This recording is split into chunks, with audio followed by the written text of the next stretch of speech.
اسلام ناظرین، آپ دیکھ رہے ہیں میرا سوشل میڈیا پلیٹ فارم ناصر عظیم خان ایڈوکیٹ حاضر خدمت آج کے امپورٹنٹ ٹاپکس کے ساتھ، کرنٹ افیئرس کے ساتھ، نیوز اینڈ پالیٹکس کے ساتھ ایک بار پھر حاضر خدمت live with Nasir Azeem Khan ADV آپ دیکھ رہے ہیں پروگرام.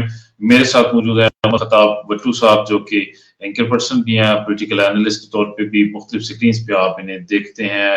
ان کے تجزیے تبصروں سے آپ استفادہ بھی حاصل کرتے ہیں اور بڑا خوبصورت تجزیہ کرتے ہوئے نظر آتے ہیں. آج کی کرنٹ افیئرس کے حوالے سے ہم بات کریں گے آج ملک میں کیا کچھ ہو رہا ہے، نیشنل اور انٹرنیشنل لیول کی پالیٹکس میں کیا کچھ چل رہا ہے. تمام موضوعات پر آپ سے تفصیلی بات کرنا چاہیں گے. میاں نواز شریف کی زیر صدارت اجلاس کی اندرونی کہانی کیا تھی، صدر مملکت اور الیکشن کمیشن کا اتفاق الیکشن پر ہو گیا ہے.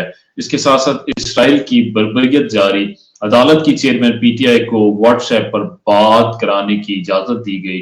IMF اور موجودہ حکومت کے مذاکرات چل رہے ہیں. اس کے ساتھ ساتھ نگران حکومت نہیں ہونی چاہیے، PTI اور مسلم لیگ نون کا اتفاق ہو گیا ہے. اور 90 روز میں انتخابات کی تاریخ نہ دے کر صدر مملکت نے آئین کی خلاف ورزی کی، چیف جسٹس پاکستان کے ریمارکس آئے. اس کے ساتھ ساتھ الیکشن کمیشن پاکستان نے 8 فروری کے لیے بھی نوٹیفیکیشن جاری کر دیا الیکشن کے حوالے سے، انتخابات کو کروانے کے حوالے سے. عمر صاحب بہت شکریہ، آپ نے ٹائم دیا. سب سے پہلے کیا کہنا چاہیں گے؟ سننے میں آتا ہے کہ اب تو نون لیگ بھی پاکستان تحریک انصاف کے ساتھ مل کر نگران سیٹ اپ سے چھٹکارا چاہتی ہے اور چاہ رہے ہیں الیکشن ہو جائیں. کیسا دیکھ رہے ہیں؟ 8 فروری کیا انتخابات کی اناؤنسمنٹ بھی آ گئی، الیکشن کمیشن نے نوٹیفیکیشن جاری کر دیا، کیا کہنا چاہیں گے؟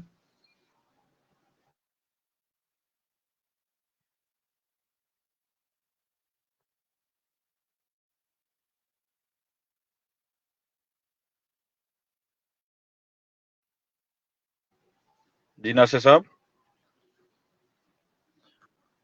عمر صاحب آپ مجھے سن پا رہے ہیں؟ سر سوال دوبارہ کیجیے گا.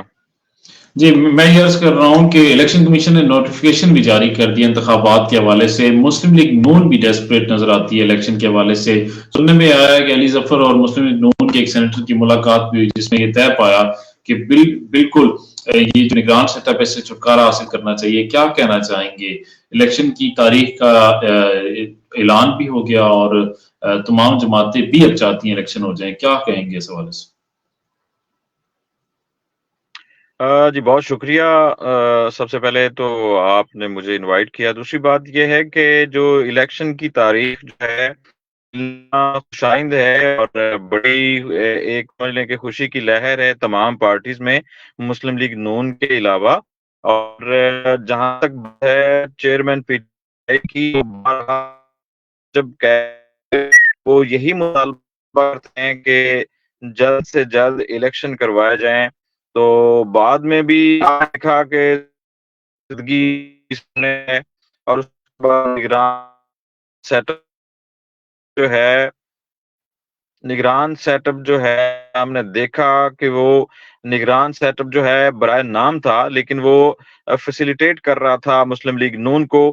قائد تھے جو ملک سے باہر تھے، جو بھاگے ہوئے تھے، اور ان کو جب پاکستان میں لایا گیا، جس طرح ان کا پرتپاک استقبال کیا گیا، جس طرح سے ان کو مینار پاکستان تک پہنچایا گیا، جس طرح سے ان کا وہاں پر عزت دو کا جو نعرہ ہے وہ اس کو دوبارہ زندہ کرنے کی کوشش کی گئی، جو کہ دوبارہ ناکام ہو چکا ہے اور ان کے ارادے خاک میں ملتے نظر آ رہے ہیں. جو انہوں نے سوچا تھا ویسا کچھ بھی نہیں ہے. وہ ماضی ماضی جس طرح ان کو ایک گراؤنڈ ملتا تھا، اس طرح کا کوئی بھی جو ہے وہ گراؤنڈز نہیں ہے کہ جس میں وہ اور اپنی پارٹی کو مزید سٹرینتھن کر سکیں. مجھے نہیں لگتا کہ اس طرح کی صورتحال ہے. جہاں تک الیکشن کی تاریخ کی بات ہے تو مسلم لیگ نون جو ہے وہ ہمیشہ سے یہ لیٹ کرتی آئی ہے کہ الیکشن جو ہے وہ جلد سے جلد نہ ہو، کیونکہ ان کا مشن یہی تھا کہ نواز شریف صاحب کو واپس لانا، یہاں پر ان کو مختلف جو ان کے مقدمات تھے ان سے ان کو بری کروانا، ان کو ریلیف دلوانا، اور وہ یہی کام کر رہے ہیں. اور ابھی پہلے چیئرمین PTI جو ہیں وہ بھی ان کے حوالے سے بھی خبر آئی تھی کہ وہ صدر سے خفا ہیں کہ وہ الیکشن کے حوالے سے ڈیٹ کیوں نہیں کر رہے. لیکن ابھی سپریم کورٹ نے یہ ایک بڑا اقدام اٹھایا ہے سپریم کورٹ کی طرف سے، اور اس طرح سپریم کورٹ نے ایکشن لیا ہے تو ہمارے معاملات ہوئے ہیں۔ میں تمام پاکستانیوں کو جو ہے مبارکباد دیتا ہوں کہ انتظار تھا، فیصلہ کرنے کا وقت مقرر ہو گیا ہے کہ عوام نے کس کو منتخب کرنا ہے، کون سی پارٹی کو منتخب کرنا ہے، کون سے وزیر اعظم کو منتخب کرنا ہے، وہ وقت قریب آ گیا ہے، اور 2024 جنوری کا مہینہ فیصلہ کرے گا پاکستانیوں کی عوام کا۔ اچھا عمر صاحب، جو سب سے امپورٹنٹ بات، آج ایک بڑی امپورٹنٹ ریمارکس آئے honourable supreme court of Pakistan میں۔ چیف جسٹس پاکستان نے صدر مملکت کے حوالے سے کہا کہ 90 روز میں انتخابات کی تاریخ نہ دے کر صدر مملکت نے آئین کی خلاف ورزی کی، اور جو سب سے اہم بات، صدر کی جانب سے انتخابات کی تاریخ کے حوالے سے دستخط شدہ خط بھی عدالت میں آج پیش کر دیا گیا، اور اس معاملے کا بھی ذکر ہوا کہ جو اسمبلی کو تحلیل کیا گیا تھا وہ بھی کہا جا گیا کہ آئین شکنی کی گئی، بلکہ آرٹیکل 6 کے مترادف، یا آپ کہہ سکتے ہیں غداری کا مقدمہ، جس کو آپ آسان الفاظوں میں کہا جا سکتا ہے۔ آپ کو کیا لگتا ہے صدر عارف علوی کل کو غداری کے مقدموں میں بھی الجھتے آپ کو نظر آ رہے ہیں؟ نہیں، ایسی کہ وہ اس طرح کی کوئی کیسز میں اقدام جو ہے وہ سامنے آیا ہے۔ سپریم کورٹ جو ہے وہ بازی لے گئی ہے ایک بار پھر، جو ہے لوگوں کو امید نہیں تھی اس طرح کی سپریم کورٹ کی طرف سے، تو یہ بہرحال ان کی جیت ہوئی ہے، اور میں یہ سمجھتا ہوں کہ اسی طرح عدل و انصاف کا بول بالا ہونا چاہیے پاکستان میں، اور جو جوڈیشری ہے اس کو فریڈم ہونا بہت ضروری ہے۔ جب تک کوئی بھی ادارہ اس کو حاصل نہیں ہوگی، کوئی بھی بڑا، جب تک ہماری حکومتیں، جب تک ہمارے پولیٹیشین جو ہیں، پولیٹکس جو ہے وہ پریشرائز کرتی رہے گی کسی بھی ادارے کو، تب تک کوئی بھی ادارہ جو ہے وہ فریلی کوئی فیصلہ نہیں کر سکتا، کوئی نہیں اٹھا سکتا۔ اور جہاں بات ہے جس سے سب کی، تو ان سے ہم نے بہت بڑا فیصلہ کیا ہے اور عوام کے دلوں کو بھی جیت لیا ہے۔ دوبارہ کہا اچھا عمر ان کو صاحب، کسی بھی کیس میں پھنسایا جائے گا۔ عمر صاحب ایک سوال ہو لے کہ میاں نواز شریف کی زیر صدارت ایک اجلاس ہوا گزشتہ شام، اور اس میں شہباز شریف صاحب نظر نہیں آئے، اور اجلاس میں یہ بھی طے پایا کہ ایک نیا منشور تیار کیا جائے، اور ساتھ میں ایک اور بھی بات طے پائی کہ اپنی جو گزشتہ ادوار کی پرفارمنسز ہیں، جو میاں نواز شریف کی زیر صدارت پرفارمنسز رہی بطور پرائم منسٹر، ان کے بلبوتے پر الیکشن لڑا جائے۔ کیا کہنا چاہیں گے؟ شہباز شریف کی 1.5 سالہ پرفارمنس کو مسلم لیگ نون بھی ایڈ اپ اپنی پارٹی کے لیے کرنا نہیں چاہ رہی، اور نہ ہی اس بات کو تشہیر کرنا چاہ رہے ہیں کہ ان کا یہ حصہ تھے۔ کیا کہیں گے؟ شہباز شریف اور نواز شریف کہاں کھڑے ہیں؟ ایک ساتھ کھڑے ہیں یا یہ دونوں ہی اب دھڑے الگ ہو گئے؟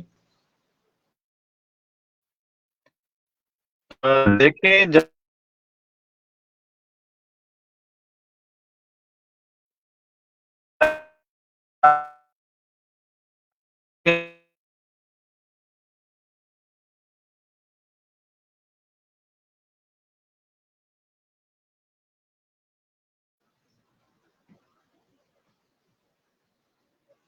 عمر صاحب سن پا رہے ہیں؟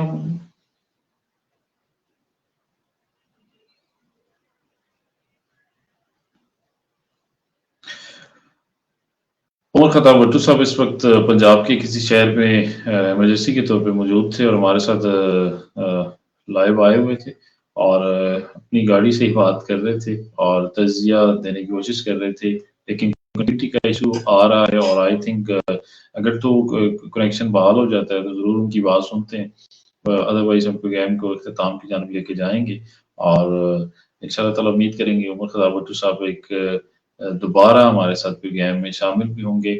آج کی کوشش رہی کہ ہم میاں نواز شریف سے لے کر صدر مملکت Arif Alvi, election commission of Pakistan اور انتخابات کی بات کریں، اور خاص طور پہ فلسطین اور اسرائیل کی بات کرنا چاہ رہے تھے، مگر کے سگنلز اور کنیکٹیوٹی کے ایشو کی وجہ سے شاید پروگرام کو اس طرح کنٹینیو نہیں کیا جا سکے گا. پروگرام کے تقریباً 4 سے 5 منٹ باقی ہیں. اگر عمر صاحب تھوڑی کچھ سیکنڈز میں واپس آتے ہیں تو ضرور ہم ان سے بھی بات کرنا چاہیں گے. پروگرام انہیں کے لیے منعقد کیا گیا تھا, ان کو ہم سننا چاہ رہے تھے, لوگ بھی ان کو سننا چاہتے ہیں, اور مختلف سکرینز پہ عمر صاحب کو آپ دیکھتے ہیں, سنتے ہیں, اپنا تجزیہ پیش کرتے ہیں, ای ٹی وی کے ساتھ تو اینکر بھی کام کرتے ہیں. انشاءاللہ تعالیٰ دوبارہ حاضر ہوں گے. آپ دیکھ رہے تھے live with Nasir Azeem Khan advocate, اور آپ سب سے یہی گزارش ہوگی کہ میرے آفیشیل چینل جو کہ جس پہ تجزیے تبصرے آتے ہیں, ویلاگز آتے ہیں, ناصر عظیم آفیشیل, اس کو ضرور سبسکرائب کریں, فالو کریں, شیئر کریں.